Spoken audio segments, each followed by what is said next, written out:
Bonjour, aujourd'hui nous allons voir comment ajouter des données dans un diagramme, dans un graphique sous forme de barre qu'on appelle histogramme. Donc nous allons voir à partir de notre petite base de données e-commerce. Donc ça c'est la table produits qui liste les produits, les noms des produits et les prix. Donc nous allons construire un graphique sous forme de barre des des noms des produits en fonction de leur prix sur Jasper Report. Donc, on part sur notre Jasper Report. On va créer un nouveau fichier Jasper Report, un nouveau rapport. On va prendre un qui est vide. On le met dans ce dossier. Bon, je vais appeler le fichier, le rapport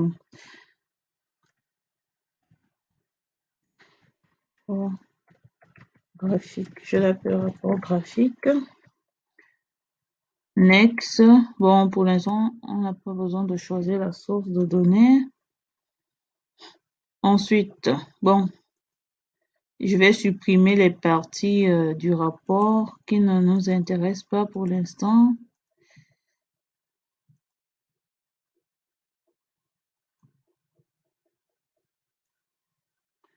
Et là, je viens dans palette éléments, graphique.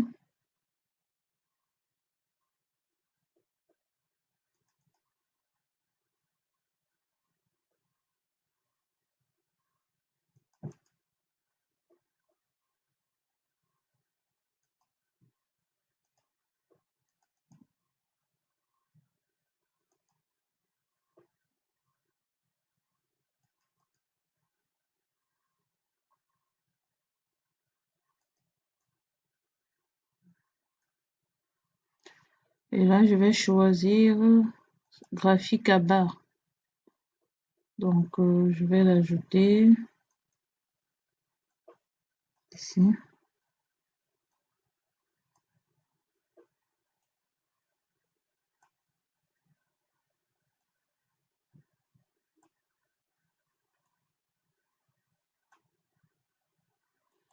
Donc, dans un premier temps, je vais créer des séries de données de notre graphique. Pour cela, il faut déjà ajouter des champs. On va ajouter des champs à notre graphique.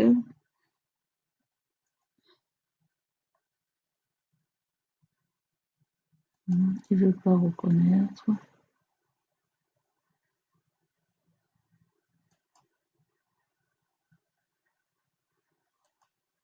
Ah oui, là, on choisit notre base de données, c'est MySQL Data. Donc, table,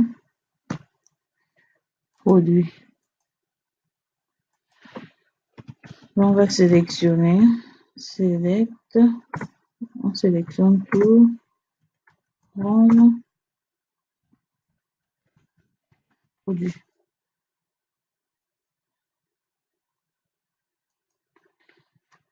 Donc ici, on ajoute tous les champs, on ajoute les champs dont on a besoin ici. Une fois on a ajouté les champs, on vient sur notre graphique, clic droit pour ajouter la série. Ajouter. Donc notre série va dépendre des noms des produits. On enlève celui qui était avant. Finish. On peut supprimer celle-là. Finish. Donc on va visualiser déjà ce que ça donne. Donc ici, on a bien notre série de données qui dépendent du nom de nos produits.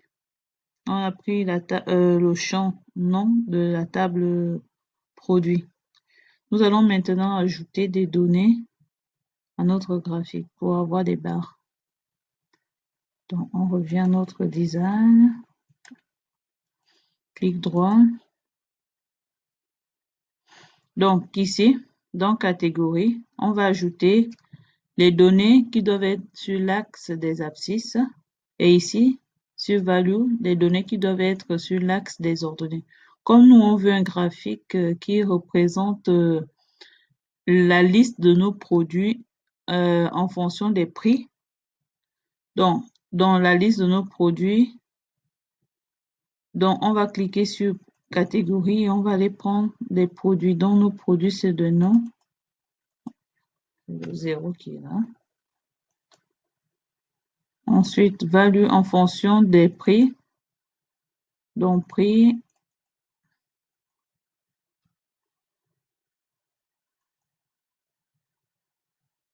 Finish, on clique sur Finish.